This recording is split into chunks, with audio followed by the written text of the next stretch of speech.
அனைவருக்கும் வணக்கம்.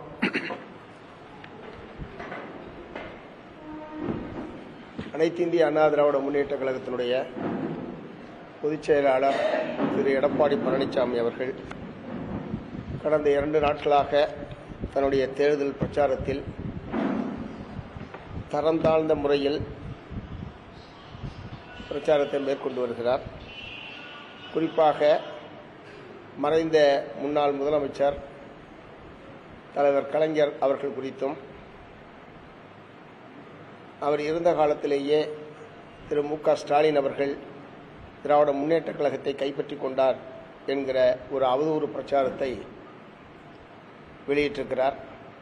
பொதுவாக தேர்தல் பிரச்சாரத்தில் விமர்சனங்களை முன்வைக்கிற போது அரசியல் முதிர்ச்சியோடும் நாகரிகத்தோடும் கருத்துக்களை முன்வைக்க வேண்டும் என்று மார்க்சிஸ்ட் கம்யூனிஸ்ட் கட்சி தொடர்ந்து வலியுறுத்தி வருகிறது. ஆனால் திரு எடப்பாடி பழனிசாமி அவர்களை பொறுத்தவரை அவர் பாரதிய ஜனதா கட்சியோடு கூட்டணி சேர்ந்து இந்த தேர்தலை சந்தித்துக் கொண்டிருக்கிறார். ஆனால் பாரதிய ஜனதா கட்சி தமிழகத்திற்கு இன்னென்ன திட்டங்களை கொண்டு வந்தது அல்லது மக்களுக்கு என்னென்ன நல்ல காரியங்களை செய்தது என்கிற முறையில் சொல்வதற்கு எதுவும் இல்லாததனுடைய விளைவாக இதுபோன்ற பிரச்சாரத்தில் அவர் ஈடுபட்டு வருகிறார் என்று நான் தெரிவிக்க விரும்புகிறேன்.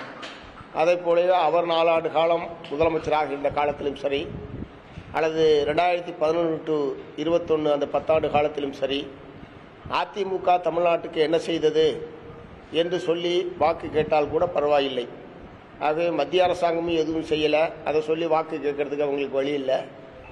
அவங்க ஆட்சியில் இருந்த 10 ஆண்டு காலத்தில் தமிழ்நாட்டுக்கு என்ன செய்தார்கள் என்று சொல்லி வாக்கு கேட்பதற்கு பதிலாக இது போன்ற அவதூறு பிரச்சாரத்தில் ஈடுபடுவது என்பது வன்மையான கண்டனத்துக்குரியது. மார்க்சிஸ்ட் கம்யூனிஸ்ட் கட்சியின் சார்பில் திரு எடப்பாடி பழனிசாமி அவர்களுடைய இத்தகைய கருத்துக்கு எங்களுடைய வன்மையான கண்டனத்தை நான் தெரிவித்துக் கொள்ள விரும்புகிறேன். இரண்டாவது, இந்திய தேர்தல் ஆணையம் ஏற்கனவே ஒன்றிய பிஜேபி அரசினுடைய கைப்பாவையாக செயல்படுகிறது என்கிற குற்றச்சாட்டை தொடர்ச்சியாக மார்க்சிஸ்ட் கம்யூனிஸ்ட் கட்சி முன்வைத்து வருகிறது. ஏற்கனவே பல்வேறு மாநிலங்களில் நடைபெற்ற தேர்தலிலும் தேர்தல் நடத்தை விதிகளுக்கு முரணாக பாரதிய ஜனதா கட்சியைச் சார்ந்த தலைவர்கள் அல்லது அதனுடைய கூட்டணியைச் சார்ந்த தலைவர்கள் பிரச்சாரத்தில் ஈடுபட்ட போதெல்லாம் எழுத்துப்பூர்வமான புகாரை மார்க்சிஸ்ட் கம்யூனிஸ்ட் கட்சி இந்திய தேர்தல் ஆணையத்தில் வழங்கியிருக்கிறது. ஆனால் அதன் மீது எந்தவிதமான உருப்படியான நடவடிக்கையையும் இந்திய தேர்தல் ஆணையம் மேற்கொள்ளவில்லை. இப்போது தமிழ்நாட்டில் கந்தன் முருகன் வாக்கு என்கிற பெயரில் ஒரு காணொளி காட்சி என்பது வெளியிடப்பட்டிருக்கிறது. இது முழுக்க முழுக்க தேர்தல் நடத்தை விதிகளுக்கு முரணானது. ஏஐ தொழில்நுட்பத்தை பயன்படுத்தி முருகன் தாமரை சின்னத்திற்கு வாக்கு கேட்பது போல அந்த காணொளியை அவர்கள் தயாரித்திருக்கிறார்கள். அந்த காணொளியை யார் தயாரித்து வெளியிட்டிருந்தாலும் உடனடியாக அவர்கள் மீது தேர்தல் நடத்தை விதி அடிப்படையில் நடவடிக்கை எடுக்க வேண்டும் என்று மார்க்சிஸ்ட் கம்யூனிஸ்ட் கட்சியின் சார்பில் வற்புறுத்துகிறோம். நேற்றைய தினம் எங்கள் கட்சியின் சார்பில் மாநில தலைமை தேர்தல் ஆணையர் அவர்களிடத்தில் நேரடியாக புகார் என்பது செய்யப்பட்டிருக்கிறது. ஏனென்றால் அந்த காணொலி காட்சியின் மூலமாக சாதி மதத்தை முன்வைத்து இத்தகைய பிரச்சாரங்களை மேற்கொள்ளக்கூடாது என்று தேர்தல் நடத்தை விதிகள் தெரிவிக்கிறது. அதை அப்பட்டமாக மீறி இருக்கக்கூடியது அந்த காணொலி காட்சி. நிச்சயமாக தாமரைக்கு வாக்கு கேட்கிற காரணத்தினால் அதற்கு பின்னால் பாரதிய ஜனதா கட்சி தான் இருக்கும் என்பதற்கு எந்த விதமான பெரிய புலனாய்வு எல்லாம் தேவையில்லை. ஆகவே உடனடியாக அந்த காணொலி காட்சியை வெளியிட்ட நபர்கள் யாராக இருந்தாலும் அவர்கள் மீதும் அதற்கு பின்னணியாக இருந்து செயல்பட்ட பாரதிய ஜனதா கட்சி தலைவர்கள் மீதும் உடனடியாக நடவடிக்கை எடுக்க வேண்டும் என்று இந்த சந்தர்ப்பத்தில் கேட்டுக்க விரும்புகிறேன். அதே மாதிரி தேர்தல் காலத்தில் பல்வேறு அதிகாரிகளை மாற்றுவது, நேர்மையான அதிகாரிகளை நியமிப்பது என்கிற பெயரில் அதிகாரிகள் மாற்றம் என்பது ஐஏஎஸ் அதிகாரிகள் IPS அதிகாரிகளை மாற்றுவது என்பதெல்லாம் வழக்கமாக நடைபெறக்கூடிய காரியம்தான். ஆனால் நேற்றைய தினம் மதுரை மாநகர காவல் ஆணையராக இருந்த திரு லோகநாதன் IPS அவர்களை மாற்றிவிட்டு அபிஷேக் தீட்சித் என்கிற ஒரு IPS அதிகாரியை மதுரை மாநகர காவல் ஆணையராக இந்திய தேர்தல் ஆணையம் நியமித்திருக்கிறது. இந்த அபிஷேக் தீட்சித் என்கிற இந்த IPS அதிகாரி கிருஷ்ணகிரி மாவட்ட காவல் கண்காணிப்பாளராக இருந்த காலத்தில் அந்த ஒரு வருட காலத்தில் மட்டும் 87 பணிமாற்றங்களுக்கு அவர் உத்தரவிட்டிருக்கிறார். இந்த 87 பணிமாற்றங்கள் மூலமாக பெரும் தொகையை காவல்துறையினரிடமிருந்து லஞ்சமாக பெற்றார் என்கிற குற்றச்சாட்டு அவர் மீது ஏற்கனவே இருந்து, அதே மாதிரி தன்னுடைய பதவியை பயன்படுத்தி பல்வேறு முறைகேடில் ஈடுபட்டார் என்பதற்காக 18 மாத காலம் பணியிலிருந்து சஸ்பெண்ட் செய்யப்பட்டவர் இந்த அபிஷேக் தீட்சித் என்கிற ஐபிஎஸ் அதிகாரி. ஆகவே இவ்வளவு நல்லவரை ஏற்கனவே அங்கே செயல்பட்டுக் கொண்டிருக்கிற லோகநாதன் மோசமானவர் என்கிற பெயரில் இவரும் நல்லவரை கொண்டு வந்து போடுவதன் மூலமாக தேர்தல் ஆணையம் என்ன செய்தியை தமிழ்நாட்டு மக்களுக்கு சொல்ல விரும்புகிறது என்கிற கேள்வியை நான் எழுப்ப விரும்புகிறேன். சிறந்த அதிகாரிகள், நேர்மையான அதிகாரிகள் பணி நியமனம் செய்யப்பட வேண்டும் என்பதில் மாறுபட்ட கருத்து கிடையாது. ஆனால் ஏற்கனவே தான் பணி செய்த உத்தரப்பிரதேசமாக இருந்தாலும் தமிழ்நாடாக இருந்தாலும் பணியில் இருந்த காலம் முழுவதும் மோசடி, லஞ்சம் உள்ளிட்ட குற்றச்சாட்டுகளுக்கு உள்ளாக்கப்பட்ட ஒரு நபரை இதற்காக இப்போது தேர்தல் காலத்தில் மதுரை மாநகர காவல் ஆணையராக நியமிக்க வேண்டும் என்கிற கேள்வியை நான் எழுப்ப விரும்புகிறேன். இது உள்நோக்கத்தோடு செய்யப்பட்ட ஒரு காரியமாக கருத வேண்டியிருக்கிறது. ஆகவே உடனடியாக இந்த பணி நியமனத்தை, அபிஷேக் தீட்சித் பணி நியமனத்தை தலைமை தேர்தல் ஆணையர் ரத்து செய்ய வேண்டும் என்று மார்க்சிஸ்ட் கம்யூனிஸ்ட் கட்சியின் சார்பில் வற்புறுத்தி கேட்டுக்கொள்ள விரும்புகிறேன். இது சம்பந்தமாகவும் நேற்றைய தினம் தலைமை தேர்தல் அதிகாரியிடம் எங்களுடைய கட்சியின் சார்பில் முறையாக புகார் மனு என்பது வழங்கப்பட்டிருக்கிறது என்பதை தெரிவிக்க விரும்புகிறேன். அதே மாதிரி இன்றைய தினம் கோவை மாநகரத்தில் 2 பாதாள சாக்கடை மரணங்கள் என்பது நிகழ்ந்திருக்கிறது. பெரிய துயரமான சம்பவம். அந்த மரணமடைந்த அந்த தொழிலாளியினுடைய குடும்பத்திற்கு மார்க்சிஸ்ட் கம்யூனிஸ்ட் கட்சியின் சார்பில் என்னுடைய ஆறுதலை தெரிவித்துக் கொள்ள விரும்புகிறேன். ஆனால் பொதுவாக இதுபோன்ற பாதாள சாக்கடை மரணங்கள் என்பது தொடர்ந்து நடைபெறுகிற ஒரு மாநிலமாக தமிழகம் இருப்பது என்பது மிகுந்த கவலைக்குரியது. எவ்வளவோ அறிவியல் தொழில்நுட்ப வளர்ச்சிகள் ஏற்பட்ட பிறகும் இன்னமும் பாதாள சாக்கடைகளை சுத்தம் செய்வதற்கு மனிதர்களை அதற்குள் இறக்குவது என்கிற இந்த மோசமான போக்கு என்பது உடனடியாக நிறுத்தப்பட வேண்டும். நவீன எந்திரங்களை பயன்படுத்தி இத்தகைய சுத்தப்படுத்துகிற வேலையை செய்ய வேண்டுமே தவிர மனிதர்களை பயன்படுத்துவது என்பது, அதிலேயும் இத்தகைய உயிரிழப்புகள் என்பது முற்றிலும் தடுக்கப்பட வேண்டும் என்பதை நான் சொல்ல விரும்புகிறேன். ஆனால் இன்றைக்கு உடனடியாக தேர்தல் நடத்தை விதிகள் அமலில் இருந்தாலும் கூட சட்டப்படி அந்த இறந்த குடும்பங்களுக்கான தலா 30 லட்சம் ரூபாய் இழப்பீடு என்பது உடனடியாக அரசால் இன்றைக்கு வழங்கப்பட்டிருக்கிறது. ஆனால் எங்களை பொறுத்தவரை பாதாள சாக்கடை மரணங்கள் என்பது இல்லாத மாநிலமாக தமிழகம் மாற வேண்டும். முழுக்க எத்தனையோ மனிதர்கள் செய்யக்கூடிய வேலைகளுக்கெல்லாம் எந்திரங்களை பயன்படுத்தக்கூடிய தமிழ்நாட்டில் பாதாள சாக்கடைகளை சுத்தம் செய்கிற பணிக்கு இன்னமும் மனிதர்களை பயன்படுத்தி கொண்டிருப்பது என்பது முற்றிலும் தடுக்கப்பட வேண்டும் என்பதை நான் வற்புறுத்த விரும்புகிறேன். நீங்க கேட்கலாம்.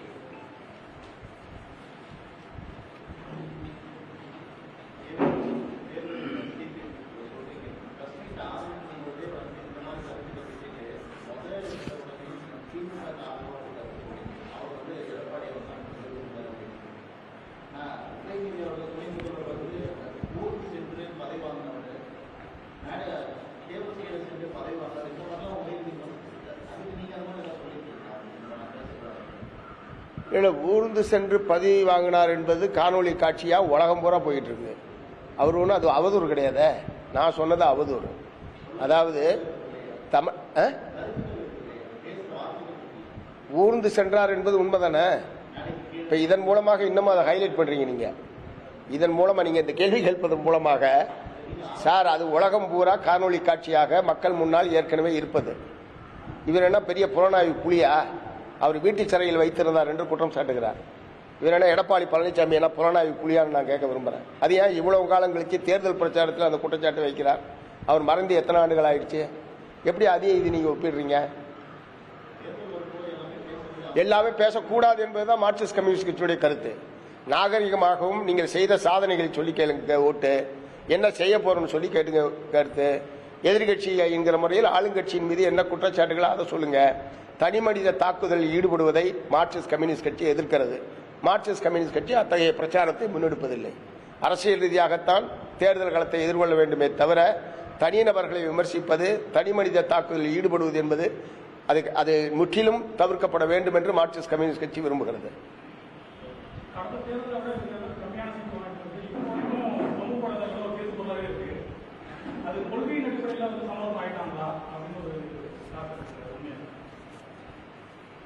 மார்க்சிஸ்ட் கம்யூனிஸ்ட் கட்சியை பொறுத்தவரை இந்த 2026 சட்டப்பேரவை தேர்தலில் அதிமுக பிஜேபி கூட்டணியை முறியடிப்பது என்பது எங்கள் கட்சியினுடைய முடிவு.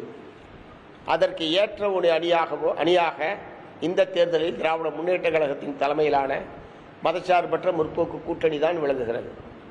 ஆகவே அவங்க ஒரு சீட்டு கூட தரலன்னா கூட நாங்கள் அந்த அணியில் தான் இருந்திருப்போம் என்பதை ஏற்கனவே நான் தெரிவித்திருக்கிறேன். ஆகவே சீட்டு குறைந்தது என்பது எங்களுக்கு வருத்தமானது தான். சீட்டு எண்ணிக்கையில் எங்களுக்கு திருப்தி இல்லை என்பதை ஏற்கனவே நான் பகிரங்கமாக வெளிப்படுத்தியிருக்கிறேன்.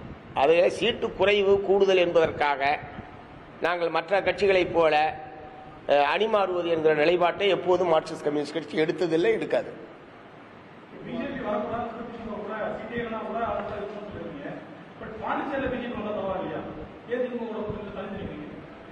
அங்க யாரும் யாரோடுமே கூட்டணி இல்லை சார். இதனால புதுசாக தமிழ்நாட்டின் பாண்டிச்சேரி எப்படி ஒப்புறீங்க? இங்க வந்து பேச்சுவார்த்தை நடத்தி எங்களுக்கு 6, 5, 7 ஒரு பேச்சுவார்த்தை என்பது நடந்தது. பாண்டிச்சேரியை பொறுத்த வரைக்கும் எந்த கூட்டணி கட்சி யாரோடையும் எந்த பேச்சுவார்த்தையும் கிடையாது. அதையும் நீ எப்படி ஒப்புறீங்க?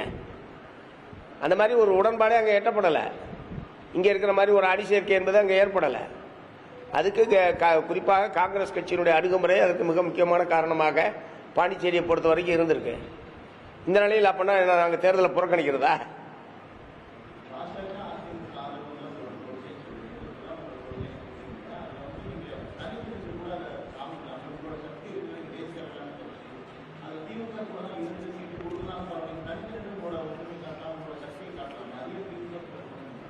தனித்து நின்றா எப்படி அது கூட்டணியா இருக்க முடியும்? அதான் கூட்டணி இருக்க மாட்டேன்னு சொல்லவே இல்லையே சார். திருத்தி பேசக்கூடாது. கூட்டணி இல்லைன்னா நான் ஒன்றும் சொல்லல. நாங்கள் தான் இல்லைனாலும் கூட்டணியில் தான் இருப்போம் தானே சொல்றேன். ஏன் தனித்து நிற்கணும்னு கேட்கிறேன். எங்களுடைய நோக்கம் நிறைவேற வேண்டும் என்றால் அதற்கேற்ற தந்திரத்தை உருவாக்க வேண்டுமே தவிர ஏன் தனித்து நிற்கணும்னு நீங்க விரும்புறீங்க? சீட்டு கிடைக்காத பத்தி நான் தானே கவலை பண்ணணும். நீங்க ஏன் கவலைப்படுறீங்க? எங்க வருத்தத்தை தெரிவிக்கிறதுனாலே வருத்தமே இருக்கக்கூடாதா? ரொம்ப மகிழ்ச்சின்னு சொல்ல முடியுமா? கடந்த தேர்தலை விட சீட்டு குறைஞ்சது என்பது ரொம்ப மகிழ்ச்சி சார் அப்படின்னு நான் சொல்ல முடியுமா? வருத்தம் தான். அதை அவங்கள்ட்டையும் தெரிவிக்கிறேன், வெளிப்படையாகவும் தெரிவிக்கிறேன். அதே நேரத்தில் எங்களுடைய நோக்கம் பிஜேபி அதிமுக கூட்டணியை தோற்கடிப்பதற்கு ஏற்ற அணி எது என்கிற முறையில் பார்த்து திமுகவோடு தொடர்ந்து பயணிக்கிறோம்.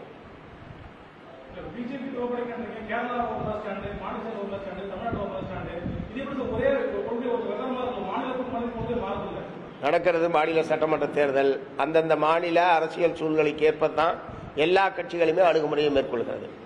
அங்க வந்து பிஜேபி ஒரு எதிரியா இல்ல. கேரளத்தில் அவங்க சீன்ல இல்ல. சீன்ல இருக்கிறது யாரு? எல்டிஎஃப் யூடிஎஃப் இடையில தான் அங்க தேர்தலை நீண்ட காலமாக அப்படித்தான் இருக்கிறது. அங்க எதிரியே இல்லாத ஒருத்தரை பத்தி ஏன்னா பேசணும். ஓகே, அதிமுக எல்லா கட்சிகளும் இலவசங்கள் வந்து அதிகமாக அறிவிக்கிறாங்க. இலவசங்களை எப்படி இல்லை, இலவசங்களே கூடாது என்று மார்க்சிஸ்ட் கம்யூனிஸ்ட் கட்சி கருதவில்லை. என்ன மாதிரியான திட்டங்களை அறிவிக்கிறார்கள் என்பதை பொறுத்தது அது. ஏன்னா இந்த இலவச அறிவிப்புகளால் கட்டாயம் இந்த இலவச அறிவிப்புகள் மூலமாக பயன்பெறக்கூடிய ஒரு பகுதி மக்கள் இருக்கத்தான் செய்கிறார்கள். அரசினுடைய இத்தகைய உதவிகள் தேவைப்படுகிற மக்களுக்கு கட்டாயம் அது போய் சேர வேண்டும் என்று மார்க்சிஸ்ட் கம்யூனிஸ்ட் கட்சி கருதுகிறது. அதனால சீமான் போன்றவர்கள் அல்லது மற்ற சில தலைவர்கள் சொல்வதைப் போல இலவசமே கூடாது என்று சொல்வதில் மார்க்சிஸ்ட் கம்யூனிஸ்ட் கட்சிக்கு உடன்பாடு இல்லை. அதே நேரத்தில் ஒரு அபரிமிதமான நடைமுறை சாத்தியமற்ற வாக்குகளை பெற வேண்டும் என்கிற ஒற்றை நோக்கத்தோடு வாக்குறுதிகளை வழங்குவதை மார்க்சிஸ்ட் கம்யூனிஸ்ட் கட்சி ஏற்கவில்லை. உதாரணத்துக்கு நண்பர் விஜய் அவர்கள் மாமன் சீர் என்கிற பெயரில் பிறக்கிற ஒவ்வொரு குழந்தைக்கும் 1 பவுன் மோதிரம் போட போறேன் அப்படின்னு சொல்லி அவர் அறிவிச்சாரு. இதெல்லாம் நடைமுறையில் சாத்தியமா? ஒவ்வொரு குழந்தைக்கும் 1 பவுன் மோதிரம் போடுறது இப்பயே 1.25 லட்சம் ரூபா விற்கிது 1 பவுன். இந்த திட்டம் அமலுக்கு வருகிற போது எத்தனை லட்சம் ரூபா விற்கும்னு தெரியாது. அப்படின்னா வந்து இந்திய பட்ஜெட் பூரா இந்தியாவில் இந்திய அரசாங்கம் போடக்கூடிய மொத்த பட்ஜெட்டையும் கொண்டு வந்தால் கூட எல்லா குழந்தைக்கும் மோதிரம் போட முடியாது. இதெல்லாம் நடைமுறை சாத்தியமற்ற ஒரு விஷயம். இதெல்லாம் நடைமுறை, அதாவது வாக்குறுதி கொடுக்கிற போது அது நடைமுறை சாத்தியமா இல்லையா, தமிழ்நாட்டுடைய நிதி நிலைமை அதுக்கு இடம் தருமா இல்லையா என்றெல்லாம் ஆய்வு செய்து வாக்குறுதிகளை வழங்க வேண்டுமே தவிர இல்லாததையும் பொல்லாததையும் சொல்லி எப்படியாவது ஆட்சியை கைப்பற்றி விடலாம் என்கிற நோக்கத்தோடு பொய்யான வாக்குறுதிகளை வழங்குவதை மார்க்சிஸ்ட் கம்யூனிஸ்ட் கட்சி எதிர்க்கிறது.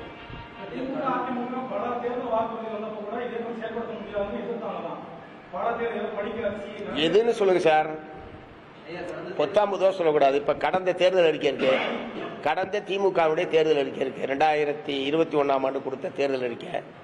505 வாக்குறுதிகளை கொடுத்திருந்தாங்க. கிட்டத்தட்ட 90% வாக்குறுதிகளை நிறைவேற்றியிருக்கிறார்கள்.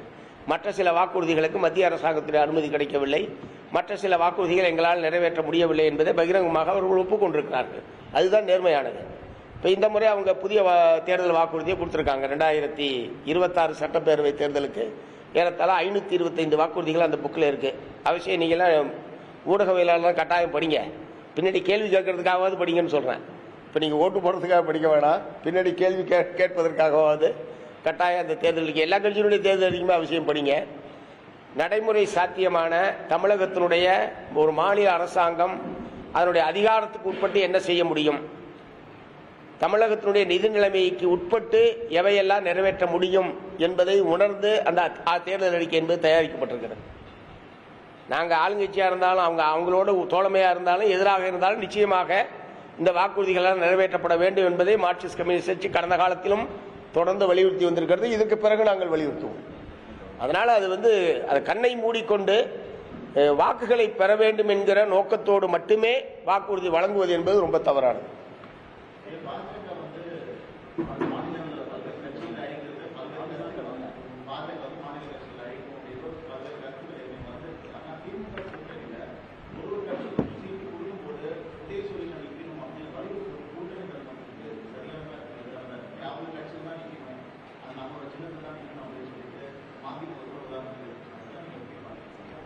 இல்லை, இப்போ இந்திய நாடு முழுவதும் தாமரை சின்னத்தில் தான் நிற்க வேண்டும் என்ற நாடுதலிய அளவில் அதை செயல்படுத்திக் கொண்டிருப்பது பிஜேபி. இவங்க தமிழ்நாடு கட்சி என்கிற முறையில் தமிழ்நாட்டில் இவங்க அமல்படுத்துறாங்க. நாடுதழுவிய அளவில் தாமரை சின்னத்தில் தான் நிற்க வேண்டும் என்று தன்னுடைய பல்வேறு கட்சியினுடைய தலைவர்களை நிர்பந்தப்படுத்தி நிற்க வைப்பது பாரதிய ஜனதா கட்சி. இந்த மாதிரியான ஒரு முறையை இந்தியாவிலேயே முதலாக அறிமுகப்படுத்தியவர் செல்வி ஜெயலலிதா அவர்கள். அதுக்கு முன்னாடி யாரும் இந்த மாதிரி மற்றொரு கட்சியினுடைய சின்னத்தில் வேறொரு கட்சியினுடைய தலைவரை தேர்தலில் நிற்க வைப்பது என்கிற ஏற்பாடு அதுக்கு முன்னாடி கிடையாது. செல்வி ஜெயலலிதா அவர்கள் தான் அதை அறிமுகப்படுத்தினார். ஆகவே ரொம்ப தவறானது என்பதை நான் திரும்ப சொல்றேன். நான் அந்தந்த கட்சிக்கென்று தனி சின்னம் இருக்கிற போது அதனுடைய அடையாளத்தை அளிக்கக்கூடிய வகையில் தங்களுக்கு இருக்கிற வலுவை பயன்படுத்தி இவர்களை எல்லாம் தங்களுடைய பெரிய கட்சியினுடைய சின்னத்தில் நிற்க வேண்டும் என்று சொல்றது தவறானது. நாங்கள் அதை ஏற்கல. அதனால தான் திரு கமலஹாசன் அவர்கள் டார்ச் லைட் என்பது எங்களுடைய அடையாளம், அதை இழப்பதற்கு விரும்பவில்லை என்று சொன்னபோது மார்க்சிஸ்ட் கம்யூனிஸ்ட் கட்சியின் சார்பில் நாங்கள் வரவேற்றிருக்கிறோம் கமலஹாசனுடைய நிலைப்பாட்டை.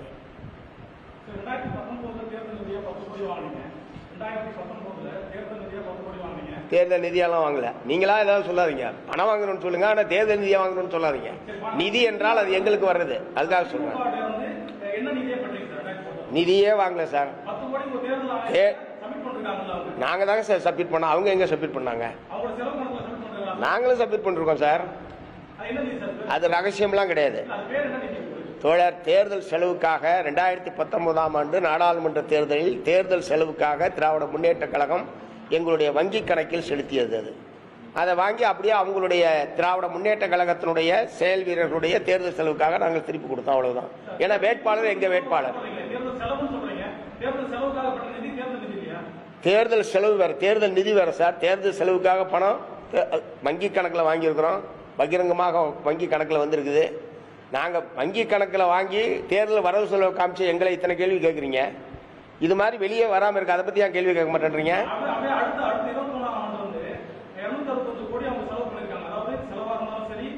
யாரு? சரி,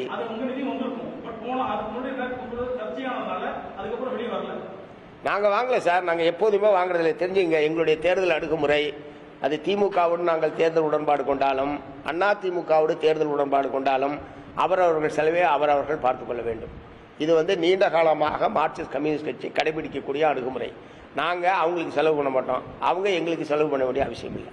ஆகவே நாங்கள் போட்டியிடுகிற இடங்களில் அவர்களுடைய கட்சிக்காரர்களுடைய செலவுக்கு அவர்கள் பணம் செலவழிக்க வேண்டும், நாங்கள் கொடுக்க மாட்டோம். நாங்கள் அவங்க போட்டியிடுற இடத்துல நாங்கள் பணம் வாங்கிட்டு தேர்தல் வேலை செய்ய மாட்டோம். இது வேற எந்த கட்சியிலும் இல்லாத ஒரு அணுகுமுறை, அவ்வளவுதான். இந்த நல்ல அணுகுமுறையை பாராட்டுவதற்கு பதிலாக இது ஏதோ ஒரு மாபெரும் குற்றத்தை மார்க்சிஸ்ட் கம்யூனிஸ்ட் கட்சி செய்து விட்டது போன்ற ஒரு தோற்றத்தை கம்யூனிஸ்ட் கட்சியின் மீதான ஒவ்வாமையிலிருந்து மீண்டும் மீண்டும் ஊடகவியலாளர்கள் இதை எழுப்பிக் கொண்டே இருக்கிறீர்கள். இந்த அணுகுமுறையை பாராட்டுமா வேணாமா? ஆதரிக்கிறது என்பது கொள்கை அடிப்படையில் ஆதரிக்கிறதா, பணம் வாங்கிட்டு ஆதரவு பிரச்சனை எங்க வருது? அதான் சார், இதுதான் சார் நாங்க அவங்க ஆட்களுக்கு அவங்களே கொடுத்துட்டாங்க, அவ்வளவுதான். எங்கள்கிட்ட கொடுக்கறதுக்கு பதிலாக அவங்க ஆட்களுக்கு அவங்களே கொடுத்துட்டாங்க. அதுல என்ன தவறு இருக்க முடியும்? சொல்லுங்க சொல்லுங்க சார், இது நல்ல முறையா இல்லையா? தோழமை கட்சியை நாங்கள் ஆதரிக்கிறோம். நீங்களுக்கு நீங்க செலவு பண்ண வேணாம், நாங்க உங்களுக்கு செலவு பண்ண மாட்டோம். இந்த அணுகுமுறை வேற எந்த கட்சியிலாவது இருக்கா? நீங்க வேணா கேட்டுங்க, அந்த தலைவர்கள் அல்லது கூட்டணி கட்சி தலைவர்கள் யார்கிட்ட வேணாலும் கேளுங்க. ஒரு முறை அவங்க எங்கள்கிட்ட கொடுத்து அதுக்கு திருப்பி கொடுக்க சொன்னாங்க. நாங்க இல்லைங்க, இது வந்து தேவையில்லாத பிரச்சனை வருது, நீங்க உங்க ஆட்களுக்கு நீங்களே கொடுத்துங்க, அவ்வளவுதான். அதுதான் நடைமுறையில் இருக்கு. இந்த முறையும் கொடுப்பாங்க, அது அவங்க ஆட்களுக்கு அவங்க கொடுப்பாங்க. எங்க தோழர்கள் செலவை நாங்கள் பார்த்துக்கிறோம். ஓகே,